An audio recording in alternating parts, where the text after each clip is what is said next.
అందరికీ నమస్కారం.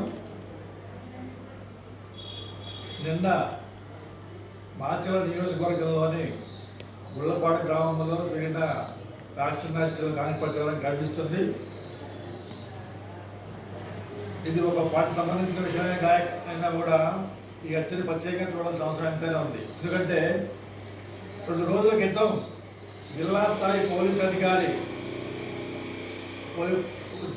పోలీస్ ఉన్నతాధికారి గ్రామంలో పరిణితం చేసిన తర్వాత 2 రోజుల గ్రామంలోనే ఇలా జరుగుతుంది. దుర్మార్గమైన విషయం ఇది. పోలీసుల నిఘా వ్యవస్థ, ఇంటెలిజెన్స్ వ్యవస్థ పూర్తి వైఫల్యం చెప్పాలి. జిల్లా స్థాయి ఉన్న అధికారి ఆ రోజు 3 రోజుల క్రితం చేసిన పరిణితులలో ఒక వ్యక్తిని గ్రామాల్లో పెద్దగా నిర్ణయించినప్పుడు ఆ వ్యక్తికి వ్యతిరేక వర్గం ఎవరు, మరి కదలికలు ఏంటో తెలుసుకోవాల్సిన అవసరం ఎంతైనా ఉంది. దాంట్లో కూడా వారి పూర్తిగా వైఫల్యం చెందారు. ఇప్పుడు ఎలా ఉందంటే పోలీసుల మీద పూర్తిగా ప్రజలకు ఏమాత్రం నమ్మకం లేకుండా పోయింది. కాబట్టి ఇలా జిల్లా ఉన్నత స్థాయి అధికారులు ఉన్నప్పుడు కూడా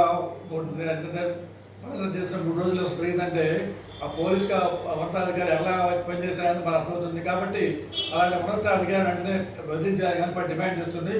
దాంతోపాటు ఈ బాధితులు కానిపాటి తీవ్రంగా సంతాపం తెలియజేస్తుంది. సంబంధిత నిందితులను గట్టిగా శిక్షించాలని, ఇలాంటి కార్యక్రమం మనం జరగకుండా తెలుసుకోవాలి పోలీసు వారిని కానిపాటి డిమాండ్ చేస్తుంది.